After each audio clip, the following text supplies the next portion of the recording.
Lights out! Now you want to get nuts? Come on! Let's get nuts.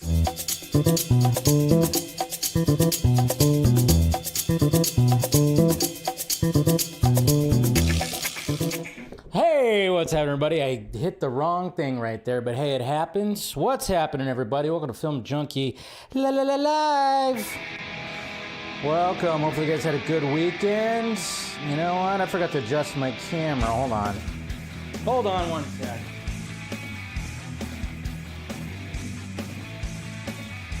There you go. A little too bright when it comes to the ISO.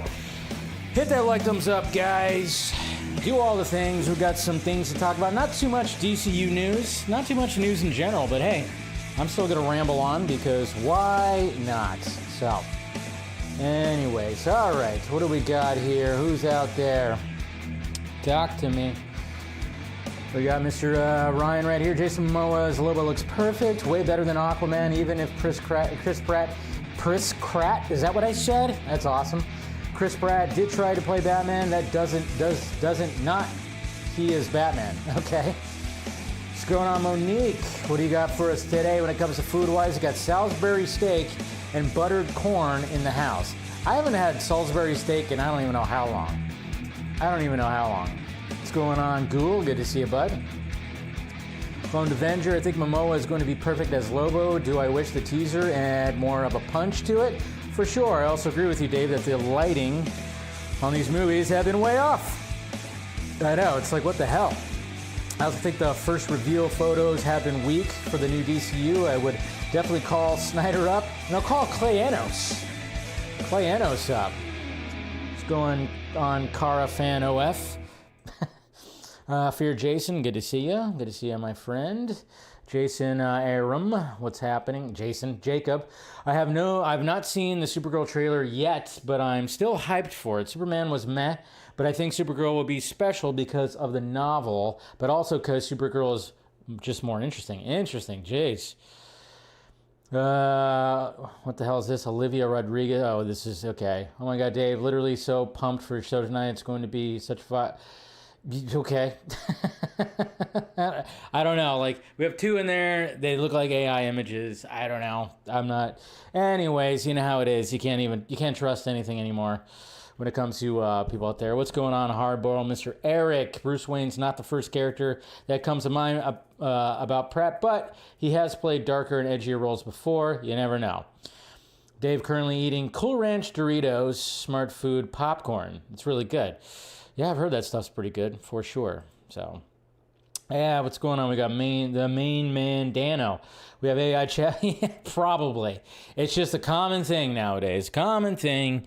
You know how it is. They say, like, a lot of the internet, it's just like, is that stuff or whatever. But, you know, you just got to just roll with it. Just got to roll with it. Long as there's no spamming, I'm okay with it. But again, guys, if you haven't subscribed to the channel, please do so. Hit that like, thumbs up, comment, and comment after the show too. If you spend some time here, let me know how you felt about the show in the comments down below. What's going on? We also got we got some buddies in there. We got Mr. Sci-Fi William. What's happening, good sir? We also got Mr. Phil right there. I'm still a diehard Superman guy, but just Supergirl is the outsider. Supergirl doesn't relate to humans. That's why and I think that's what they're going to really just like kind of roll on, when it comes to all this. When it comes to all that, so, but hopefully you guys had a good weekend. Congratulations to the Seattle Seahawks and the New England Patriots. What? That's right. Obviously, we had playoffs over the weekend. Both games were like kind of, one was not exciting, one was exciting. So, but still fun. I mean, the Broncos-Patriots game, that thing turned into Snow Bowl 2026, man. That thing, it started off with like nice weather, and then the freaking blizzard came in there. And for a minute there, I think Patriots fans were like, oh my God, we're going to get beaten up by the backup quarterback? What? And then they pulled it off, which a lot of people were like, hey, there's no way that the Patriots lose right here, right? No way. So, but the exciting game was going to be the Rams and Seahawks game, which of course it definitely was exciting. We had people over. we had people over. My dad, of course, who's a Rams fan. My nephew, who is a Seahawks fan. So yeah, it was fun. We cooked up. We smoked some meat, did all the things, and had some drinks and everything. And yeah, just enjoyed that game. But yeah, now we get that weekend where there's like no football before the Super Bowl, but you get like the Pro Bowl stuff, so that can kind of satiate for a little bit. But man, I tell you what. I don't think any, at the start of the year, I don't know if people really thought that the Patriots were going to be in the Super Bowl again. But hey, here we are. So hopefully you guys had a good weekend. Good to see you, Axel. Yeah, I went to go see Sentimental Value and just came out in theater, and the fucking place was covered in snow. Nice. Yeah, I mean, that's what's happening this weekend, too. We got, like, Canada. Canada's just, like, just blowing all this freaking cold air into the freaking middle of the country. They always call it something like an Arctic, whatever the hell. Luckily I'm always outside of that. It was nice today. I don't mean to brag. It was like 65 degrees today. Really nice. Some clouds, but hey, I don't mean to brag, but yeah, man. But I can only imagine what it's like. I've seen some of the pictures and everything when it comes to all the weather and all the snow that people are getting and all the cold. So anyways, guys, so yeah, that was pretty much the weekend. I also, on Saturday, I decided to, after I got done like working on things and, cleaning up and stuff, cleaning the house, I put on No Time to Die. I haven't watched No Time to Die since it came out, the last Daniel Craig James Bond movie. And I still think that ending hits, man. It hits in the movie theater. It hit in the movie theater. I remember even getting a little choked up. And then I even was watching. I was like, a little choked up and stuff. So yeah, still very much enjoyed that one. Spectre was a little. They were trying to go really James Bond with Spectre, but I think No Time to Die was a nice little wrap up when it comes to that James Bond. And he never had like a wrap up of James Bond and everything. So, and then I finished off Black Mirror season 5, which, my God, man, I don't know how that show keeps on coming up with like these fresh ideas. And it kind of makes you wonder when it comes to Black Mirror, how many of those ideas were pitched as movies that were rejected, maybe? I don't know. It's just kind of interesting when you watch certain ones. And then, of course, they had like a sequel of the USS Callister one, the popular one that was, I think, the season before with Kristen Milani and Jesse Plemons. And I tell you what, Jesse Plemons, that guy, he's just like becoming one of my favorite actors. There's just something about him where he just plays like an awkward weirdo and he just pulls it off so well. But he can also play somebody pretty confident too, like how he was in Killers of the Flower Moon. Like, he played like an FBI agent, I guess you could say, in that movie. I don't know. Jesse Plemons is really just... he's really just becoming one of my favorite working actors right now. After Begonia and, just prior things that he's been in. And the first time I saw him in anything was Breaking Bad. And you hated him. He was shit in that. He was Todd. Fucking Todd. We hated that guy. And we're glad that, that he met his demise at the end. Yeah, everybody hated him in Breaking Bad. He was horrible, but he played it so well. He plays every role so well. Like even that small role that he had in Civil War last year, that everybody uses as a meme, when he's like holding the gun, he's like, "What kind of American are you?" Civil War. Alex Garland might have been ahead of the curve, right? Oh. But yeah. But I'm just saying, like, I was like, but obviously we got the sequel episode of the USS Callister, and of course he shows up, and it was just perfect, just absolutely perfect. So Friday Night Lights, that's probably where I probably saw him in that first too, but I just do not remember Friday Night Lights. I never I don't think I really did like a whole like rewatch when it came to it. So, but anyways. All right, what do we got here? Let's see. Let's get this whole thing started. He's going to be in the Hunger Games movies. He's playing like the younger version of not Woody Harrelson's character. One of the characters, I can't remember who. Forgot which character that he was supposed to be. He's supposed to be playing a younger version. But like I said, he's just becoming one of my favorite working actors right now. So that's cool. Oscars. Oh yeah, we didn't really talk about the Oscars, huh? The Oscar nominations. Yeah, I was like trying to remember, like, oh yeah, we didn't really talk about the Oscar nominations because well, I think we kind of did a little bit when it came to like Wednesday. No, it was Thursday that it happened. I just remembered that.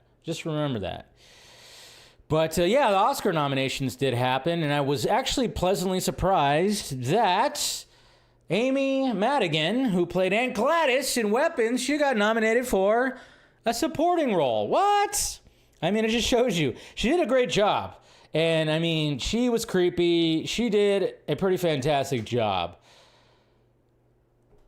And that was one of my favorite movies of last year. So kudos to her, And, there was like another thing too, like, and kudos to freaking, Sinners for getting the most nominations ever. Thank you to, of course, the Academy for recognizing the Sinners cast and crew with record-setting 16 Academy Award nominations. That's right. And I'm just like sitting here going like, you know what? Which one? I just have a bad feeling it's only gonna win like 3. I don't know. I just don't see it winning Best Picture. I don't see it winning Best Director. I don't see it winning Best Leading Role. So, I mean, good on Delroy Lindo. I love that. He also got nominated as well. I just don't see him winning.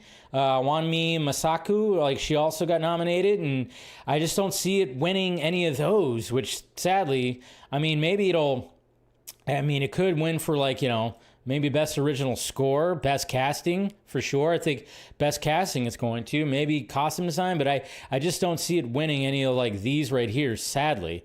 I mean, I would gladly, it was one of my favorite movies of last year, So I would gladly love to see one of these categories go to them, but it just, when you're already looking at what was happening in the Golden Globes and Critics' Choice and everything, it's just, sadly, I don't think it's going to get that, but it might get, production design, original song might get something with that.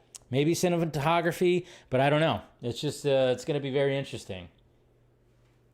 It's going to be interesting. So I don't know. We'll see what happens. I'm just, with record-breaking nominations, I'm just kind of going, I just don't know. It might win like 3 of those, sadly. But it's so crazy, too, because F1, they snuck in F1. They snuck in F1 to Best Picture. What? That's crazy.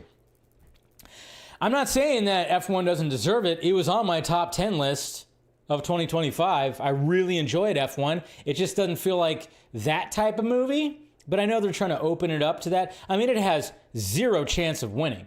Zero chance of winning, of course.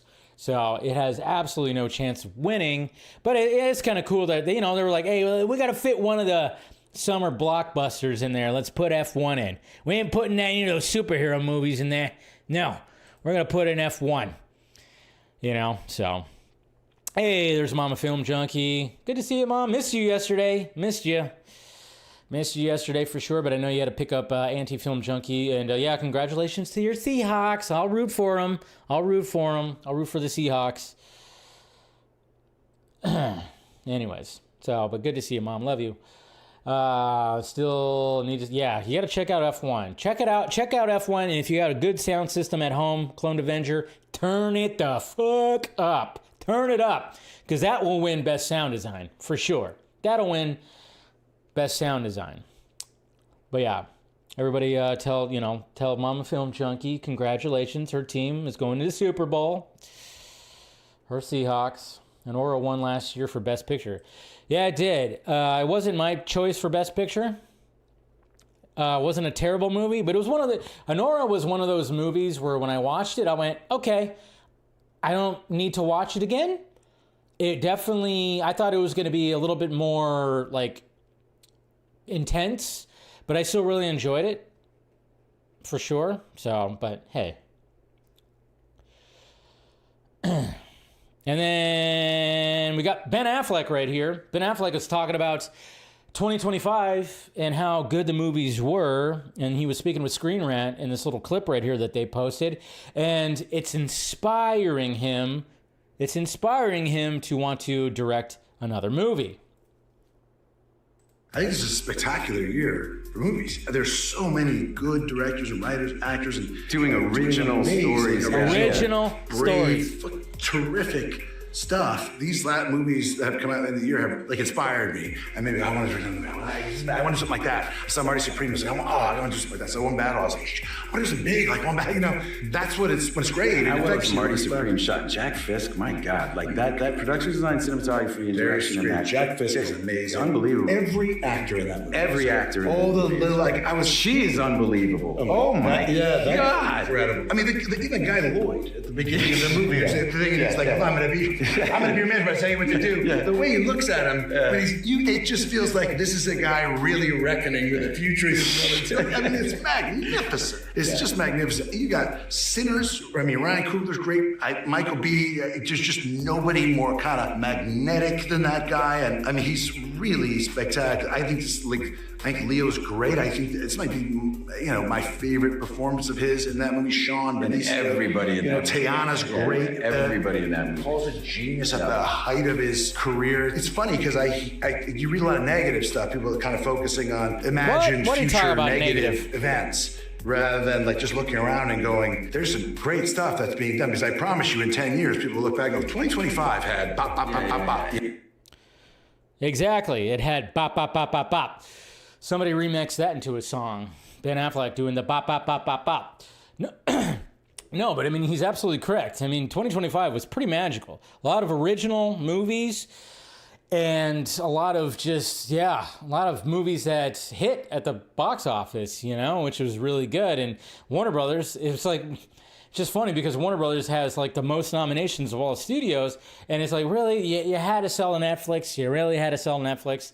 Why did you have to sell to Netflix after all that? So, it's just, but yeah, talking about the like original movies. Of course, he didn't mention Superman, Phil. He was mentioning original movies. Come on, they were talking about original movies. That's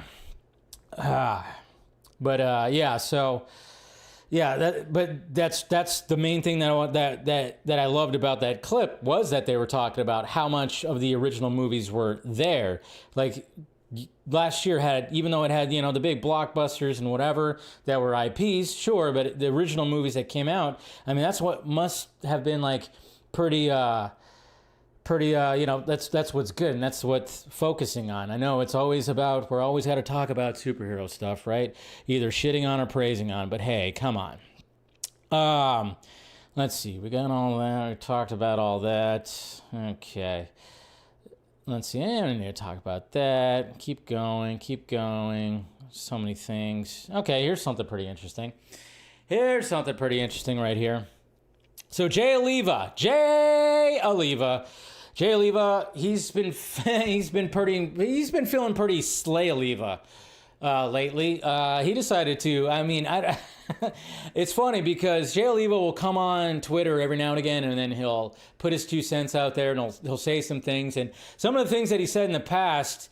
Probably like in the past month or so, he's mentioned when it comes to, in regards to just talking about Superman and talking about working with Zach on Man of Steel and BVS and everything.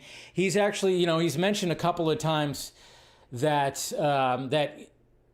it's so funny when it comes to like the whole discourse and everything, because one of the things that's always part of the debate, that's part of the discourse, is always the Superman Jones, and then of course the John Williams score. That's always been like a topic, people don't want to hear the John Williams score anymore, or people don't want the trunks anymore and everything. But then it's so funny because Zach wanted to have the trunks. He tried to have the trunks. He felt like, yes, that's Superman. He needs to have the trunks, but it didn't work. And so now he's freeballing. Now his Superman was freeballing. Jay Oliva also mentioned during some Twitter stuff that they wanted to have the John Williams score. They wanted to use it, and they both loved it. Jay Oliva said him and Zach loved that score, and they wanted to use it. But Warner Brothers said no. No, Warner Brothers said no to the John Williams score because they were coming off, the last Superman movie was Superman Returns, which they, of course, it was technically a Reeves, a Donner Superman sequel, essentially, and so it used the John Williams score. Of course, that didn't do well in their eyes, so they were like, no, we don't want the John Williams score, we want something different, which, of course, thank God, because then we got Hans Zimmer, his beautiful Man of Steel score, which is great. And then, of course, Jay Oliva, I love the fact that he said that he hates that people gatekeep Superman after, this character's been around for so long. He hates that he gatekeeps Superman. And then he kind of went a little, he went a little fanboy and he started arguing with some fans, because he didn't really like James Gunn's version of Superman, which is totally fine. And, so he kind of was, but he was like on and he was like fighting back and forth. And I was like, dude, Jay, just don't do it. You don't need to do this. You don't need to do this, Jay. But hey, it's okay. But he did drop a little something right here that was kind of interesting. Something that was going to be shown when it came to, Justice League 2, probably. And there's the quote right here. Man of Steel artist Jay Oliva says Henry Cavill Superman was set to evolve as a fighter in the DCEU. Eventually, I would see Batman training him post Justice League, so he'd be pretty scary by the time he confronts Darkseid. Which, of course, that caused the whole thing when he said that. I loved it when I saw the tweets from certain individuals that were saying, like, Superman is not supposed to be scary. I'm like, even James Gunn has said that. Even like they've kind of mentioned that when they've talked about how Superman is. It's like, and that was one of the reasons why David Cornsweet was saying, hey, we should have the trunks so then he doesn't look as scary. This is somebody who has all these powers that could wipe out the world 2 times over. So one of the reasons why the new costume has the trunks was to be like, hey, I look a little ridiculous. Come on, would somebody that dresses like this, would I be scary? So that's what's funny. Again, when you add it to the whole discourse kind of thing, it's like even this was mentioned by Gunn and Cornsweet that Superman can be scary. There's nothing wrong with that. But it's just kind of interesting because I'm kind of wondering, like, what would that montage have been like? We're going to a montage. And we just have Bruce just trying to train Superman to, like, do some, like, interesting... I don't know. I'm kind of curious of what that kind of montage or scene would have been like. That's a question to ask Zach if, get him on anytime again. It's like, what would that have been like? What would it have been like to have Bruce training Clark? And, because obviously it's going to be different because it's fucking Superman. So you can't just spar with the guy. You can't do that. So how does he, he just trains him to be a little bit more stealthy, move a little quicker, like the way that he can? I don't know. That should be it's a pretty interesting little concept right there. I'm kind of wondering, what that would have been like. So that was cool. Yeah, would have been peak. Yeah. Would have been peak.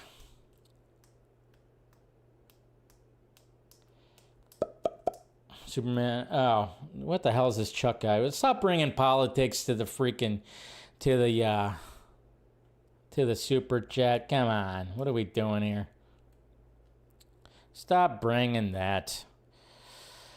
Let's see. What else we got? Oh, okay.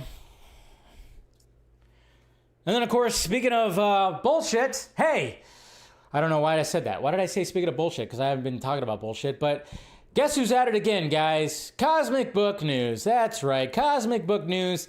Apparently, views are down. I guess views are down for Mr. Matt McGroin. He needed something else, like, okay, because he tends to end up getting views because, he knows that there's, some of the loud side of the Snyder fandom can be very gullible because they're holding on for dear life when it comes to restore the Snyderverse, that he's just going to, all right, it's been a little bit after that whole thing where he put that bullshit out there that said that Christopher Nolan, Zack Snyder, and the Saudis were going to get together and they were going to restore the Snyderverse. Now, here's the latest that Mr. McGroin put out there to, dupe gullible Snyder fans. Zack Snyder has new Justice League plans as James Gunn is kept quiet. Exclusivo! Yeah, that's right. And then there's like another, there's like an Instagram account that also was posting something that's called Snyder Fans, because, you know, that's a reliable source.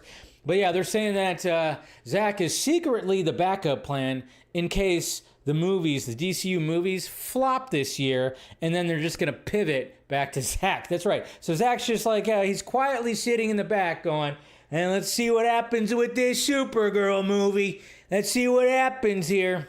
Yeah. So, still more BS out there when it comes to all this. You gotta love it. You gotta love the BS, right? They just keep on dishing it out. And yet they're still around. That's what's crazy. That's what's crazy. And you know what also I can't wait for? Again, because it happened in what, 2021, 2022? I can't wait till I have dudes in my mentions again telling me how skinny Robert Pattinson is to play Batman. He's too skinny. He's too skinny. And Robert Pattinson actually, when he was speaking with GQ, he actually talked about that. All these guys are like, he's too skinny to play Batman. And I'm just constantly going, I need to be sample size. I can see him saying that. He needs to be sample size. But yeah, I'm sure that's going to happen again. Hey, we're actually going to be talking about when it comes to Jason Momoa. I mean, I had, shocker, I know, the loud Snyder fans talking about Momoa's physique. And it's always those guys, too, that were talking about Robert Pattinson's physique being too small, even though it's like, well, it's like a first-year Batman. He has got a good shape. I don't know. I think we need to start. We need to start getting away. We need to start getting away from this whole thing where everybody has to look like Hugh Jackman, And you know that when Hugh Jackman takes his shirt off, when he has those moments, he knows exactly when those scenes are going to be shot. So what does he do? He dehydrates the absolute shit out of himself. That's right.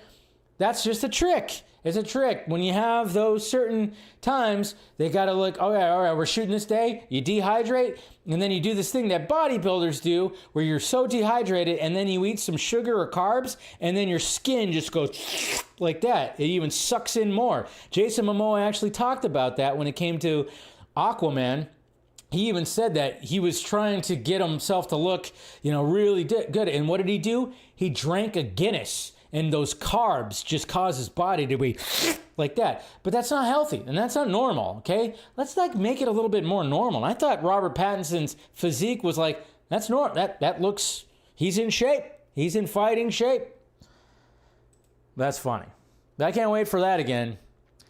We always have dudes commenting on another dude's physique. This needs to go away. This needs to go away right here. Kathleen Kennedy, you need to take this with you when you leave Lucasfilm, okay? I'm just saying, we need this. You need to take this with you when, your last day at Lucasfilm.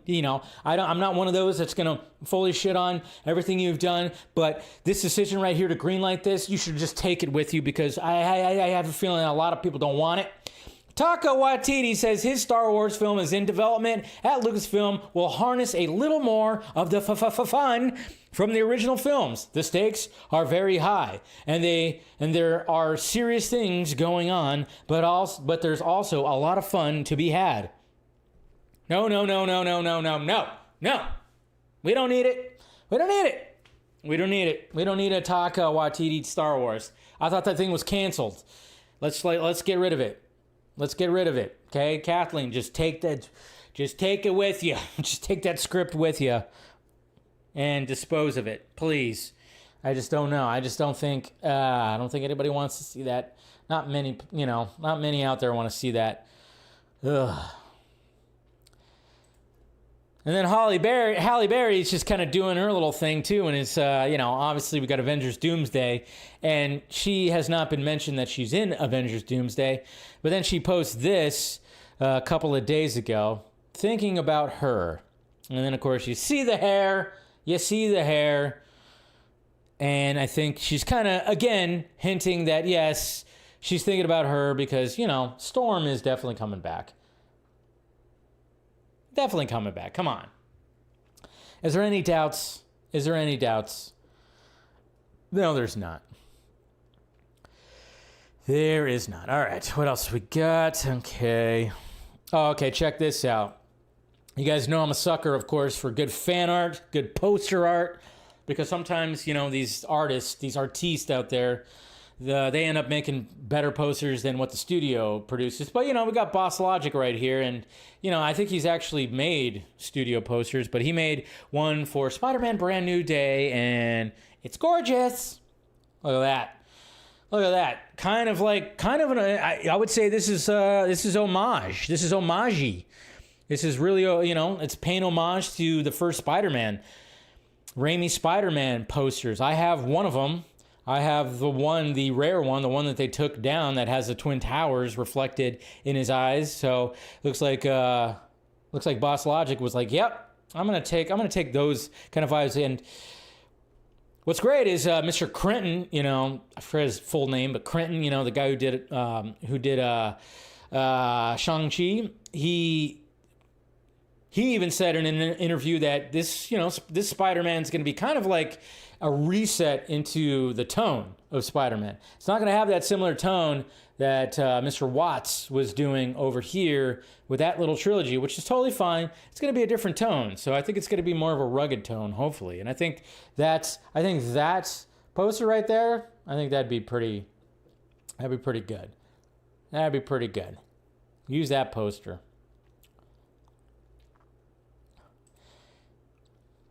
And check this out. I don't know if this is real. I don't know if this is real or not, but I just thought it was kind of funny because this person posted right here about Christopher Nolan. Apparently, that somebody recorded a video where apparently they knew that Christopher Nolan was shooting the Odyssey on some kind of stage. Like, this is for a water scene. And so they had like this thing open, and apparently somebody caught video. Like I said, take it with a grain of salt. God knows, it could be even AI for all we know. I don't think it's that, but I just love the caption. This guy hates CGI, bro. And I'm going, good. I'm glad he does. And then this caption right here says, POV, you get to watch Nolan film The Odyssey from your backyard. That's your backyard? That's crazy. But yeah, check this out. And obviously it's like full on just, yep. That's just, and yes, Christopher Nolan does not like to use CGI. He likes to be as practical as possible, and that just looks absolutely insane. That's what makes his movies pop so much. Gotta love it. Gotta love it. And that's what's good. And there is, it's not like he hasn't had CGI in his movies. He has had CGI in his movies. He just tries to use it, the bare minimum. Hey, Mr. Shemagic, good to see you, bud. Keep seeing your videos on the Instagram. Did you hear the rumor about Aaron Pierre meet with Marvel to play Black Panther? Junkee says he's great. Oh, Jesus Christ. Of course, can't be. Are you kidding me? I mean, I'm not saying he wouldn't be great, but I don't know. I mean, I thought there was like already a rumor that they already cast the dude from F1. Wasn't that the rumor that he was going to show up in like Secret Wars or something? I don't know. But good to see you, man. Thank you for the $5 super chat. Much appreciated, sir. But yeah, I'm like, Aaron Pierre. I'm not saying that Aaron Pierre would be bad, but I highly doubt, because you know how people are, and it's still happening, even though it's like, we've loosened up a little bit. But remember when Aaron Pierre was cast as Jon Stewart, and they were saying that there was like a colorism thing because he's too light-skinned? He was too light-skinned. It's like, yeah, he's a black man, but he's light-skinned black man. And Jon Stewart is not a light-skinned black man. And it was like, okay. It was like one of those things where it was like, oh shit. It was like they were talking about colorism or something like that. They would definitely not do that for Black Panther. They would definitely try to avoid that. That's why, like, the dude, I can't forget his name from F1, I actually think he actually would be a pretty good T'Challa, to be honest. So anyways, let's see here. I see no reason why Aaron Pierre can't play, but no, I'm just going by, yeah, I'm not saying there's no reason why, but I just, I'm just going by how people were reacting. That's all. I'm just going by how people were reacting to when he was cast as Jon Stewart. They'll even react even more crazier It'll act even more crazier if he got cast as T'Challa. They'd be like, this light-skinned guy, blah, blah, blah, how dare you, blah, blah, blah, and you know how they do it. All right, let's take a dive into Zack Snyder's Instagram. Let's see what he's been posting. He's got a couple of DC things, but then, he's also posting his movie, The Last Photograph, as well. The last thing that we saw was when he snuck in The Dark Knight Returns, when it came to him making pottery and everything. So, right here, of course, he's got Mr. Stuart Martin holding the line at the forward operating base in The Last Photograph. And this, of course, was in Colombia. So that's a very, very cool image. I'm telling you, this guy and Hugh Jackman can play brothers. And look at that. Holding early issues of Superman right there. Some days don't feel real. Hanging with my buddy Anman Hariri. I'm saying that name wrong. You know I am. His comic collection is beyond. Action Comics #1. Catch him on Vero. Isn't he one of the CEOs of Vero, if I'm not mistaken? I think he was like one of the. Yeah, I remember. I know he's. I think he's one of the people who created it or helped create it. And then you got right here, large format black and white Polaroid shot in Granada. Pretty sweet. Good looking shot right there. And then of course he posts some Wonder Woman. First ever gauntlet smash practice with Gal Gadot, shot on my phone. Pure joy, pure power. Look at that smile on her face. Yes, absolutely gorgeous. Wind in her hair. Looking great in that costume. Give a little smile and then woof. Knock those things together. Gotta love it, right? Good times. So yeah, there you go. That's that. He hasn't been posting like a ton recently. He's probably been heavily post-production, probably in the edit bay when it comes to The Last Photograph. That's probably what he's been doing mainly. So there she is. They need to make a DCU documentary. Oh, I'm sure. I heard a while ago that there was people that were pitching to like Netflix and whatnot. That they, there's definitely, I guarantee you there's going to be at least a Snyder Cut documentary that's going to be coming out at some point. I'm just saying.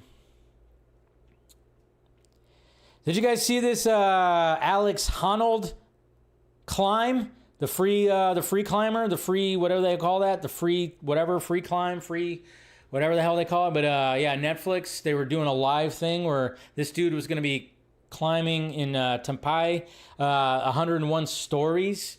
When it comes to like a building, he was just going to freehand climb it, no ropes, no nothing. And he, of course, does all that all the time anyways. And he was going to climb this building, and they had to postpone it because there was bad weather. And then I remember like hearing about it going, oh my God, they're going to postpone it because of rainy weather? Shouldn't they postpone it like a week so then everything dries? I mean, you don't want like slick surfaces and everything like here, but yeah, so he did. He was successful. He made it to the top, and I didn't watch it live. I heard when people were watching it live, they were just like, you're just like sweaty palms the whole time. And yeah, and all the clips that I saw of this dude, it was just absolutely insane. Here's a clip right here where his wife was looking out the window as he was climbing and smiling at him, and it's just like, it's pretty insane. But yeah, there he is right there, and then he's just like, hi, and she's just like, hi. Look at how relaxed this guy is. He's just a smile on his face, and she's pretty relaxed too. And it's like, just another day at the office, honey. That's all. That's all I'm doing. She's just smiling like, yeah. And she's just waving at people. Like, what the hell? I mean, my God. It's another day at the office. What are we doing here? That's insane. I mean, yeah, I couldn't watch that thing live. Even the clips that I was watching, I was like clenching. I was clenching. Dude's freaking beast. Thank you for the $5 super chat again, Shemagic. Speaking of Zack Snyder, IGN share a few photos of Zack Snyder Superman. Why is IGN sharing it? Do IGN know something we don't? No, he's just posting stuff on his Instagram. they're the ones that make the rounds the most when it comes to Zach sharing, like when he's sharing on Instagram, the ones that share the most are the ones where he's in the Christopher Reeve suit. Those ones made the rounds the most. Those ones make the rounds the most. So I'm willing to bet that if you went to go back with that to IGN, because those were on Variety, The Hollywood Reporter, and everything like that. Those were the ones that were making the rounds on the big trades the most because he's wearing the Christopher Reeve costume. What else we got? Oh, yeah. And then, of course, obviously Sam Raimi's been doing a lot of talking because Send Help comes out this week, so doing a lot of press. How about another Darkman? A new Darkman movie is in the works from Brian Netto and Adam Schindler, who made Don't Move, set to direct. However, Sam Raimi says they are having some difficulties with the financing for the film. I mean, I don't doubt it. Darkman was kind of like... Darkman was an interesting movie because it is a Sam Raimi movie, and it starred Liam Neeson, and it was a pretty cool concept. It was a good movie. And then, of course, they made like 2 sequels with where Liam Neeson was not him anymore. They got that one dude, the dude who played the original in the Brendan Fraser Mummy, the dude who played the Mummy. They got that guy. I can't remember his name right now. I can't remember the actor's name. So, yeah. I don't know if this is going to happen. Maybe. Darkman is, like I said, it's not a bad character. It's pretty cool. So, yeah, we'll see. We will see. Anyways. Oh, yeah, I heard about that too, D-Man. Apparently, Sydney Sweeney, she went up to the Hollywood sign and, put a bunch of bras, put her bra up there, and then she got arrested for vandalism. And I'm just like, all right. I mean, did you take those bras in for evidence? Make sure you zip those up because you can have some perverts out there, and try to steal that shit. Anyways, all right. Yeah, she's going to get she'll just pay a fine. She'll do whatever when it comes to all that. Alrighty. Let's see what we got. Let's start talking. Like I said, not too much DCU news. Not too much, I mean, obviously the biggest thing that showed up on Friday was the Jason Momoa promo and the full-on, hey, this is where we get to see full-on Jason Momoa, which was great because everybody was like, oh, okay.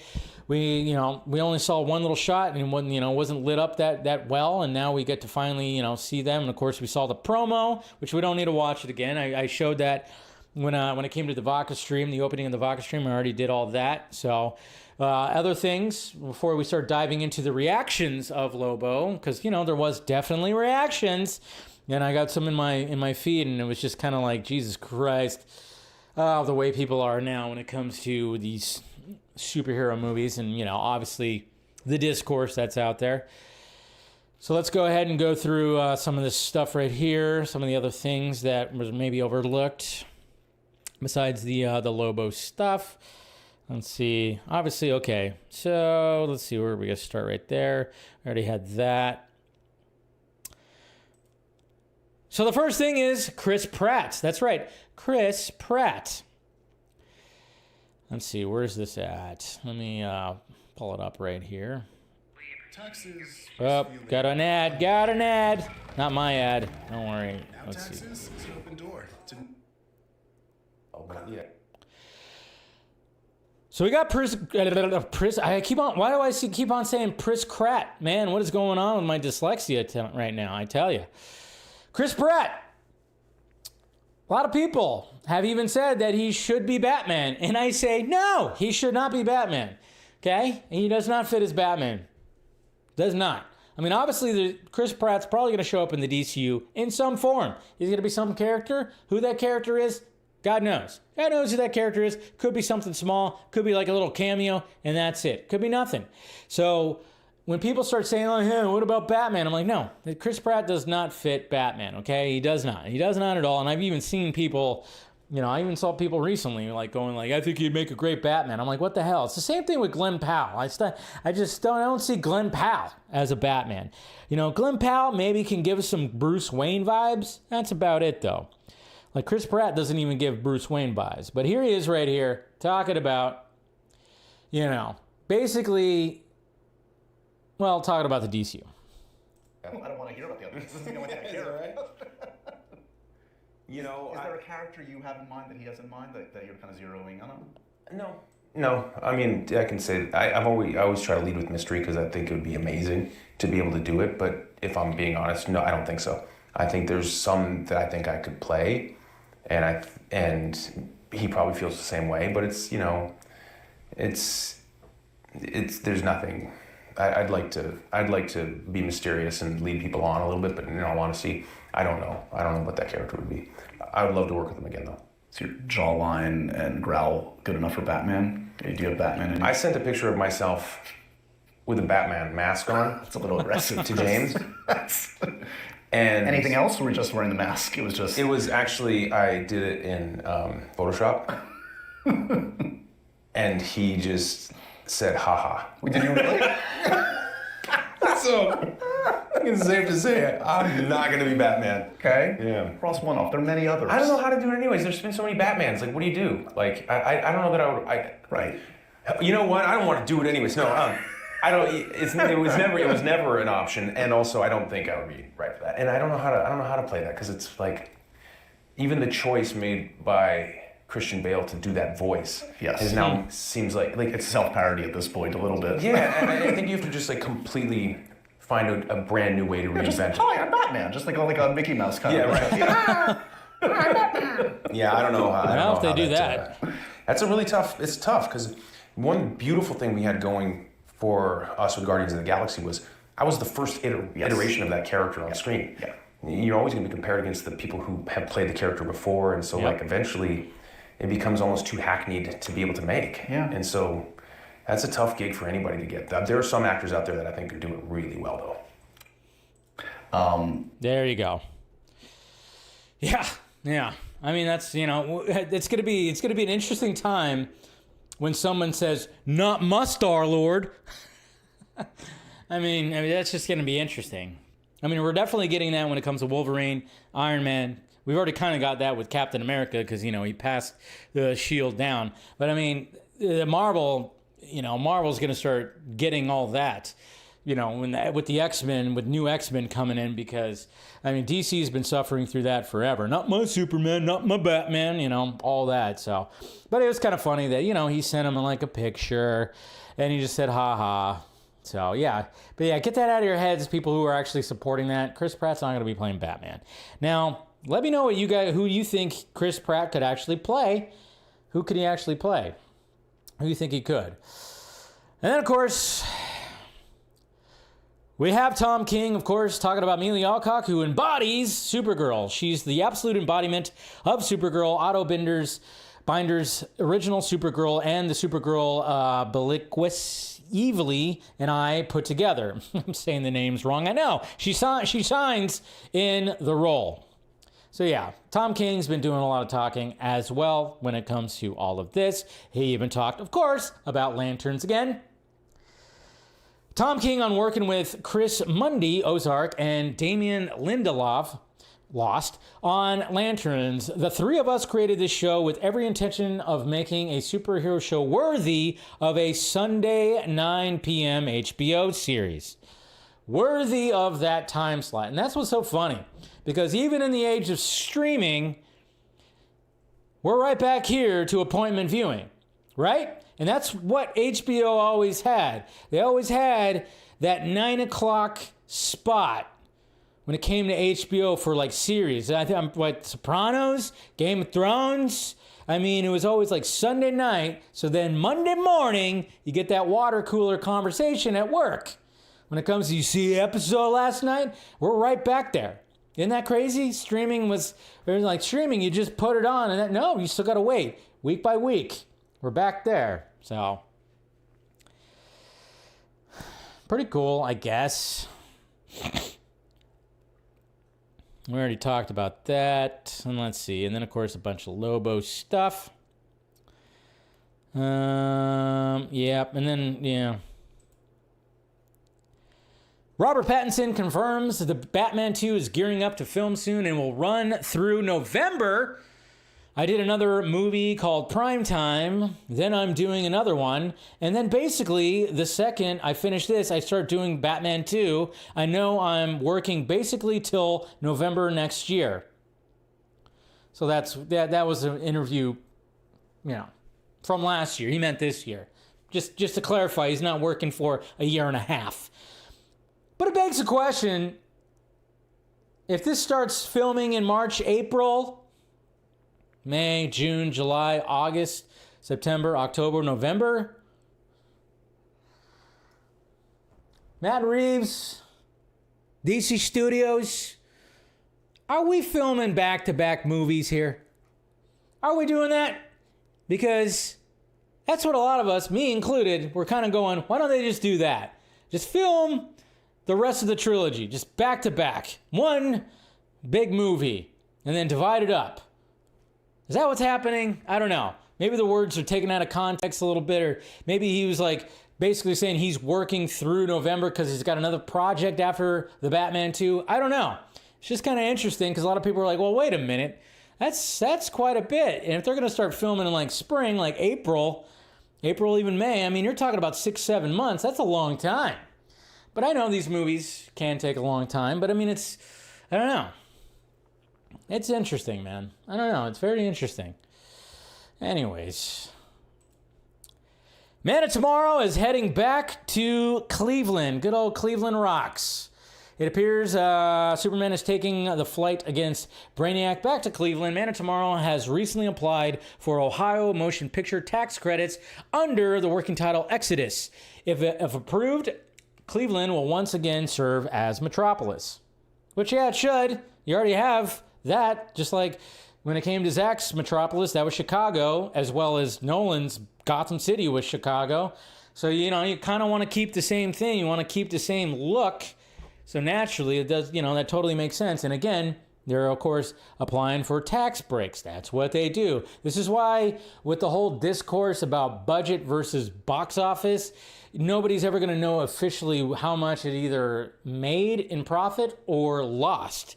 Because of all these little logistics when it comes to making a movie and doing stuff like that, when you get the tax credits or tax breaks and everything. So that's good. So yeah, look forward to seeing those set photos when it comes to that.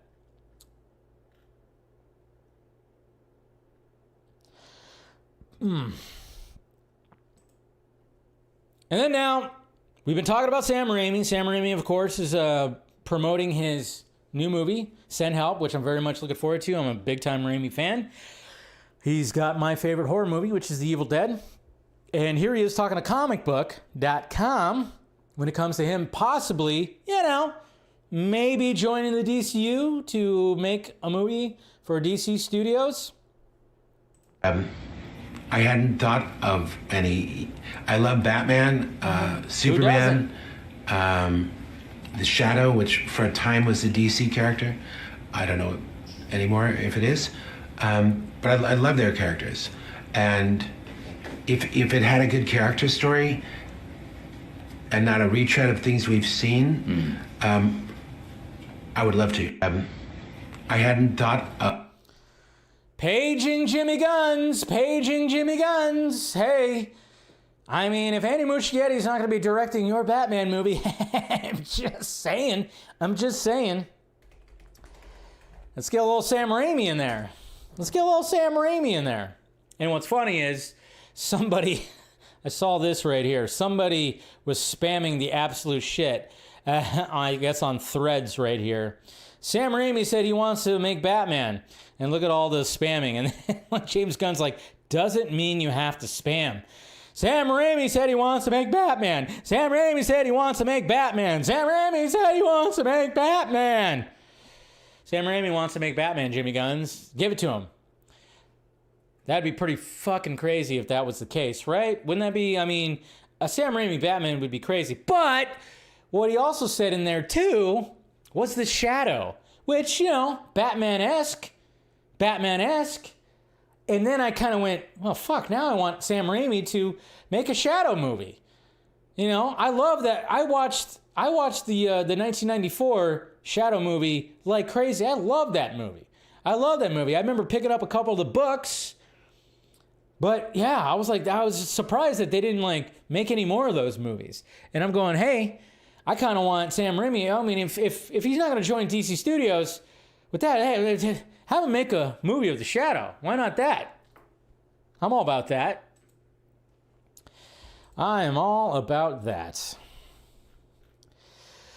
And then, of course, the reactions. The reactions to Lobo, to Jason Momoa's Lobo. And basically, you know, I'm going to pull up my poll.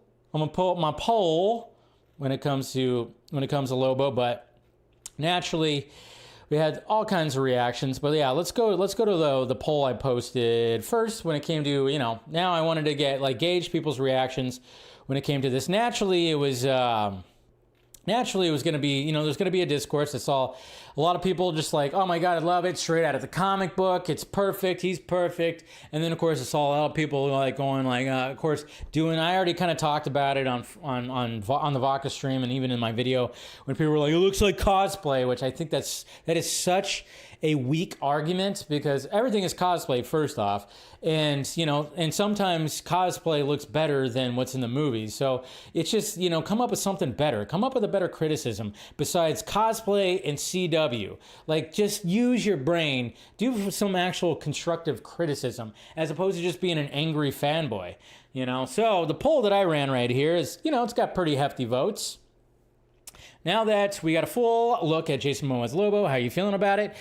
And 71%, and this is out of 8,600 votes, over 8,600 votes, said perfect, like perfect. 19 said, you know, agreed that it's fine. 6% said not quite sold, and then 3% said garbage.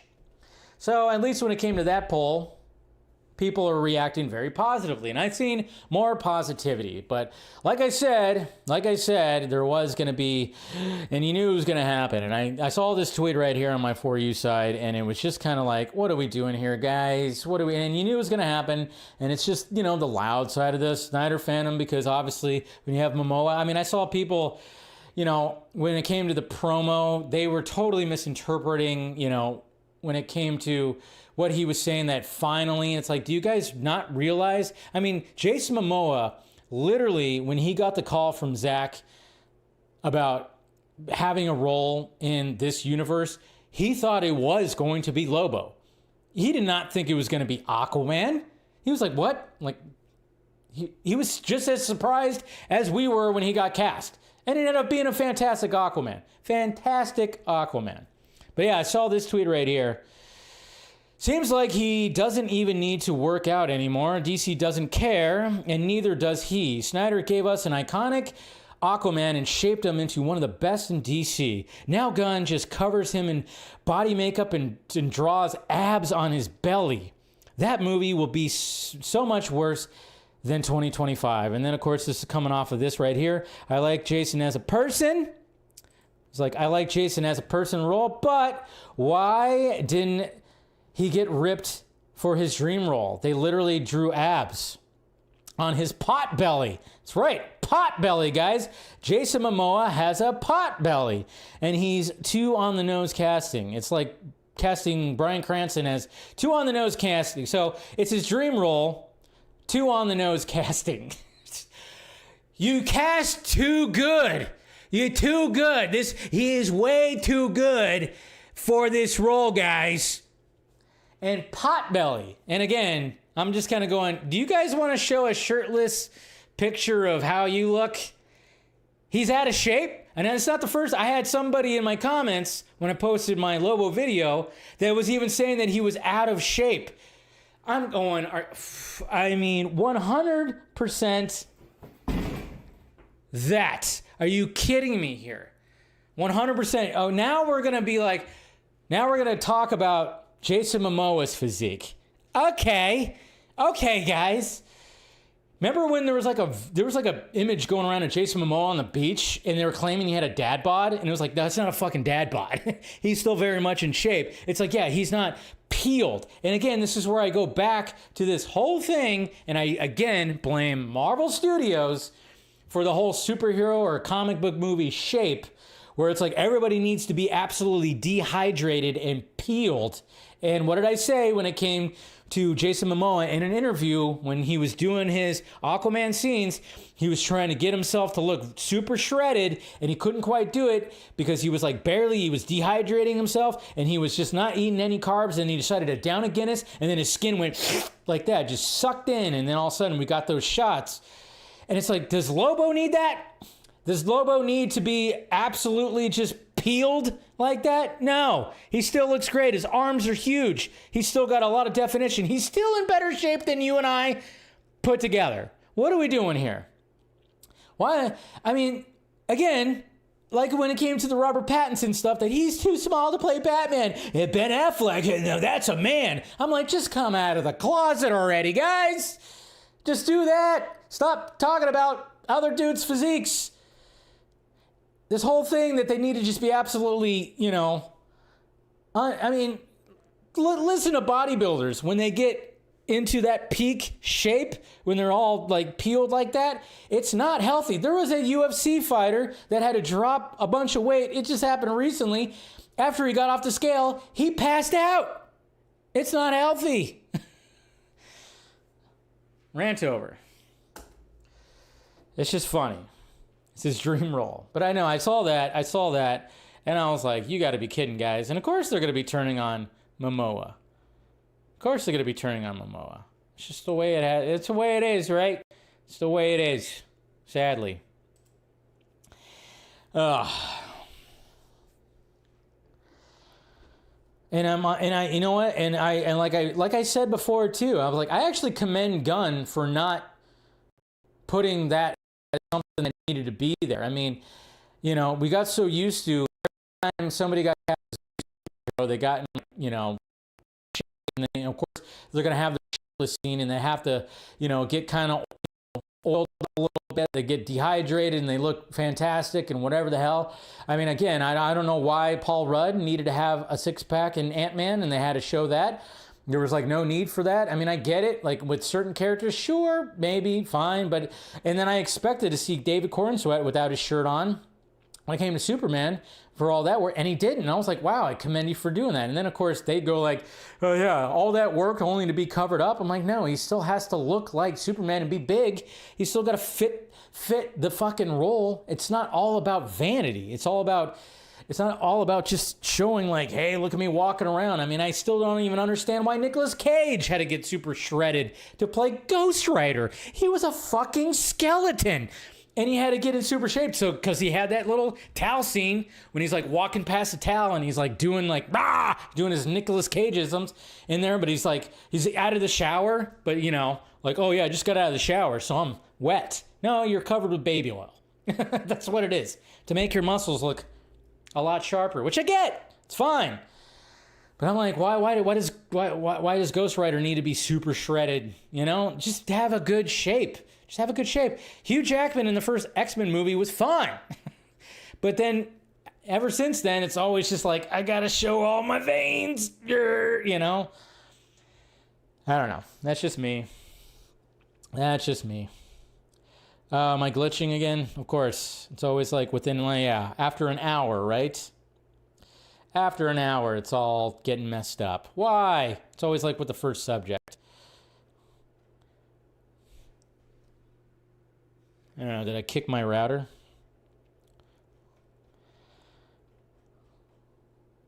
Yep, it's glitching. Oh no. For an hour, it's all getting messed up. Why? It's always like with the first subject. Okay, well, it's still looking good on Twitter, so at least. It's looking, Yeah, it seemed like it was just like hopefully a minor glitch. Hopefully it won't be too much, but we'll get through the rest. Like I said, it's always the DC stuff that's always going to be the main thing. So we'll get through the rest of the stream here, hopefully. All right, time to go back. All right, let's go ahead and move on to the next subject because we're done with DC stuff. Done with the DC stuff. All right.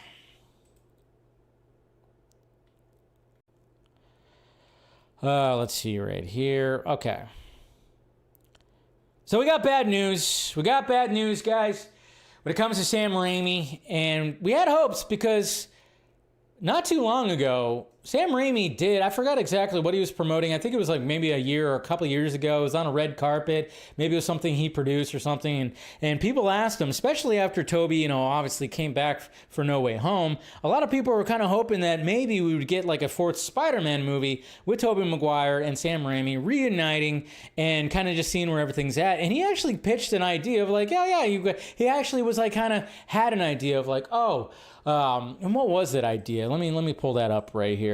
Let's see, because I remember I saw it even come across my feed. And let's see, I remember he taught, right here. There's a video actually. So at one point he did say this. I'm not sure what this was for. It was on some kind of red carpet, but this is what he said before.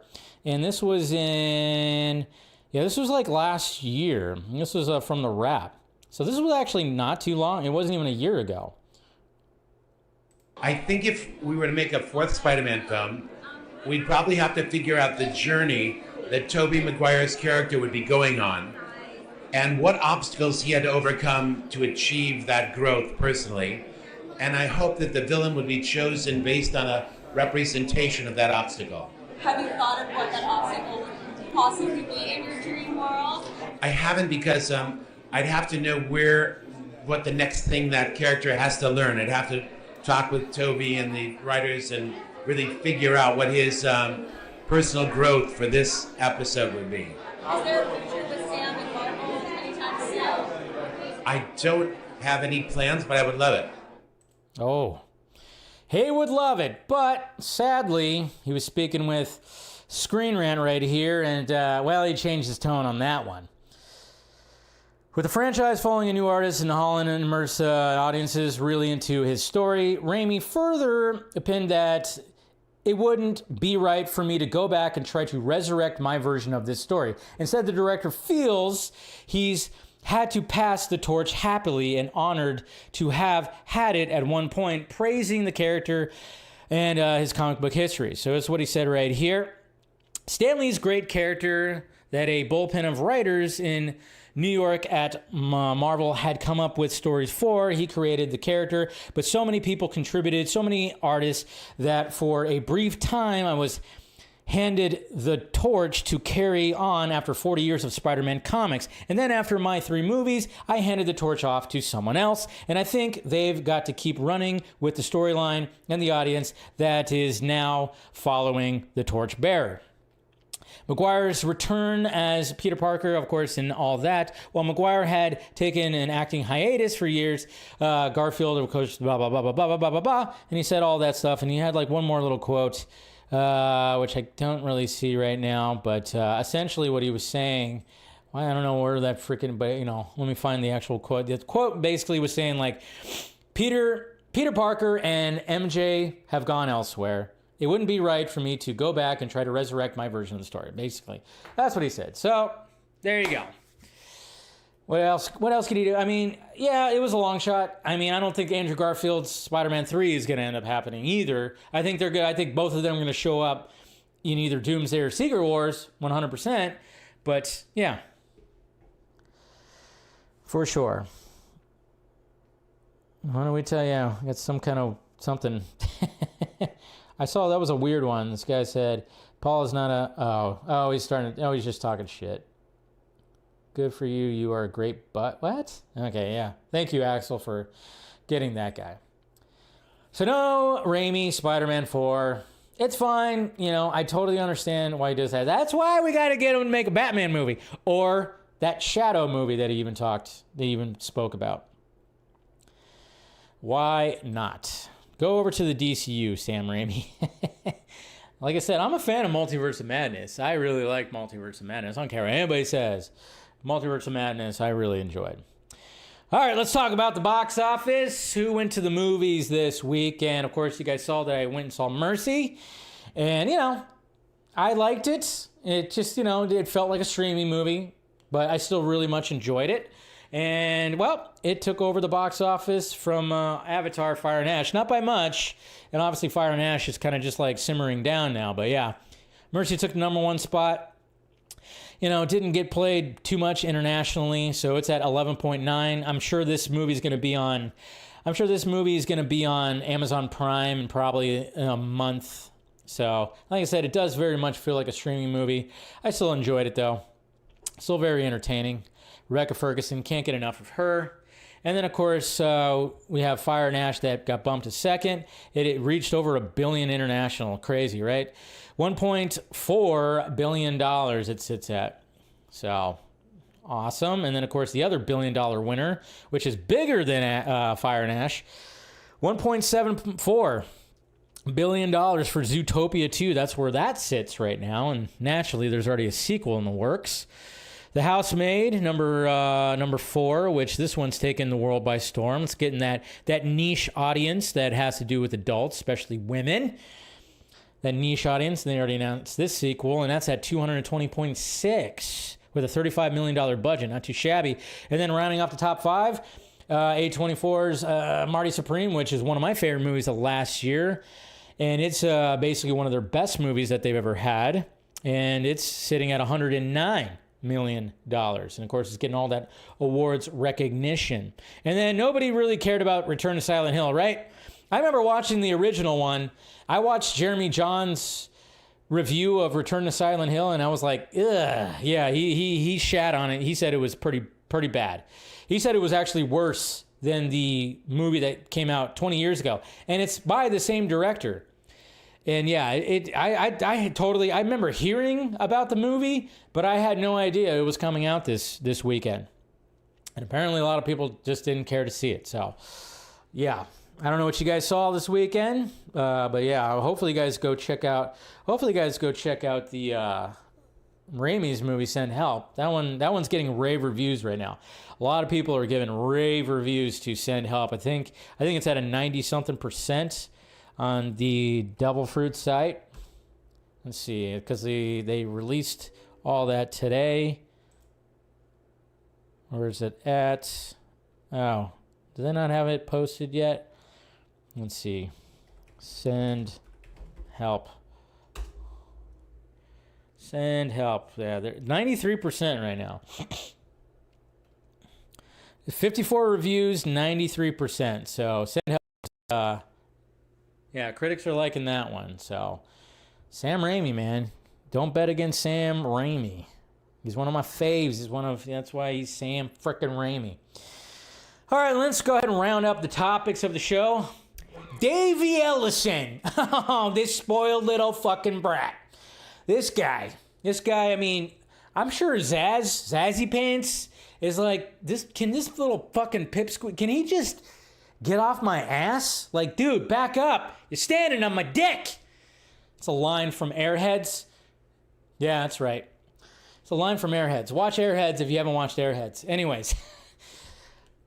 David Ellison, and Paramount, and all this, when it came to the Ellisons trying to buy Warner Brothers, they just would not stop. We kept hearing almost every freaking day, every day that, oh yeah, Paramount's gonna, they do a hostile takeover. They're gonna put another bid in. They're gonna vote on. They're gonna try to get senators involved to vote against this whole thing and blah blah blah blah blah. It was non-freaking stop. And thank you. Finally, we got the bot spam. Yeah. Yeah, I think it's bots, it's AI. I mean, obviously, that's not really that person's picture. Yeah, but thank you, Axel, for doing that again. Yeah, and it's just what I get. Anyways. So we got Bloomberg right here that basically unveiled the plan. What was actually happening? Why Mr. Ellison was so over the top, just acting like a psycho ex-girlfriend when it came to trying to get Warner Brothers. And, we heard a bunch of things, and I remember, there was a video that came out that talked about why, what's going to end up happening, and the Ellisons are probably going to end up getting a portion. They're going to get the news portion, so then they control, CNN and all that. And then, Netflix would just handle the library when it came to Warner Brothers. Yeah, that seemed like that was, sounded like something that could happen, but according to Bloomberg right here, this is what they are reporting. Bloomberg explains why David Ellison keeps pushing to buy Warner Brothers. Ellison bought Paramount knowing it was a failing company. he has a plan to reinvigorate the business, but WB would give him immediate scale in its library and streaming operations. Without WB, he faces a years-long queue building effort with uncertain prospects. Ah, you stupid thing. Sorry, Davey. Sorry, Davey. So, the fact that Paramount is a failing company. Paramount. But then again, look at where we're at. But they had success with Top Gun. Even Mission Impossible, but I know, the last one didn't do as well. The last two kind of weren't. But it's just it's crazy to think about. But don't they have Teenage Mutant Ninja Turtles? They have other IPs. What are they doing? It seems like they're not handling their IP all that well. So then Mr. Ellison right here was going, well, if we get that Warner Brothers library, because it is a good, plentiful library, and of course HBO Max is also good too. It's better than Paramount Plus. He was kind of hoping oh yeah, if I get this, I can turn it around and then sell it. It's just weird. It's no, just take what you got. I don't think Paramount's is failing that bad. Just take what you got and try to do something with it, man. But hey, it's the Ellisons. What can you expect? It's the fucking Ellisons. Crazy, right? They got Transformers too, yeah. They got all that. Transformers, G.I. Joe. What happened to, they're going to... Transformers, I mean, come on. Star Trek? Yeah, they're kind of... I don't know. Isn't the new Star Trek show pissing a lot of people off? Which everything pisses everybody off. But I thought it was really, really bad. Really, really bad. All right. Let's go to some Twitter questions. Not too many of them. Not too many when it comes to the tweeters. All right. Let's see. We got Eric right here. Hey, Dave. So Anheuser-Busch has dropped this year's Budweiser Super Bowl ad. They're bringing back the frickin' horses. First, this will be a top contender of best ad of the year, no question. Second, what is this whole show, the ad before the game? I know, there's a lot of that. So they're bringing back the horses or the stallions or whatever, because, Anheuser-Busch, during that 5-year stretch, they kind of try to go a different direction, and they ended up having Kid Rock shoot many cases of Bud Light with his gun, which was kind of interesting. And now they're totally pivoting right back. They're totally pivoting back, and yeah, they're doing a lot of that. When I was watching the playoff games, they were setting up a lot of the Super Bowl ads during the playoff game. There was a couple of teaser ads that were happening, a few teaser ads that we saw. Yeah, it's kind of interesting that they do that now. Yeah, we got Danny right here. Pardon me, sir, that's not you. She's probably talking about because I've been posting a lot of, I don't know if you guys have noticed my thumbnails lately. I've been turning myself into the subject that I'm talking about. Devin Wooter, hey Dave, a new Darkman reboot got announced. Well, kind of announced, he just said it's in the works. Who's going to be cast as the main lead? They should get Liam Neeson again. Why not? He still kicks ass. Get Liam Neeson back. I think David, the guy who plays the new Superman, he would be, David Cornsweet. Be perfect for the role? Maybe. People are flipping out the new Batman movie writer that did, I already talked about that too. You saw my video about Christina Hodson. I gave my concerns, and then I, of course, defended her as well. And then Joshua G, we've seen a lot of confusion around the runtime of Project Hail Mary. We're happy to share that it was confirmed to us directly that the official runtime is 2 hours and 36 minutes. And yes, we think that length will make a lot of fans very happy.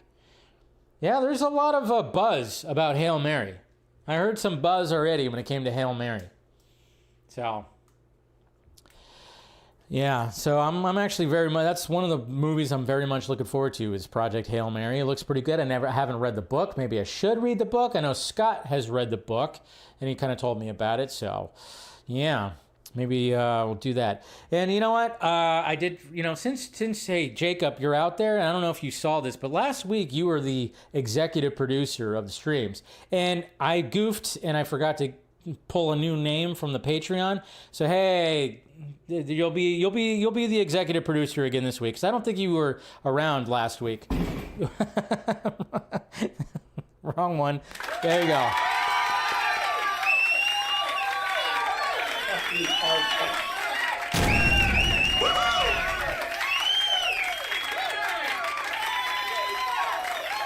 There you go. I figured, why not? I was like, oh crap, I forgot to pull a new name, but I didn't see you in the chat last week, so now you get to see that. So now I'm just like, we'll carry it over. You've been a loyal patron, and I know, like Eric, you've been an executive producer many times too, and some of the other guys. But yeah, I appreciate you guys. Like I said, I appreciate you guys. I did post a new Sunday evening hangover pod last night, a little half-hour thing. So, but. Yeah, I appreciate you guys. Appreciate you guys supporting the channel and do all that. So, much love. But yeah, that's pretty much it, guys. That's pretty much it when it comes to today's show. Appreciate you guys spending some time with me. Hit that like, thumbs up, and like I said, leave a comment before you leave. Say, give me a comment, give me some feedback, whatever you want. And of course, on Patreon, I'll be doing my post show. So look forward to my post show little video over there. And yeah, I'll see you members on Wednesday, and you guys have a fun Tuesday, hopefully. And yeah, like I said, I'll see you guys Wednesday for those 2 streams, and you have a good rest of your evening, and then of course have a good Tuesday. All right, guys, talk to you later.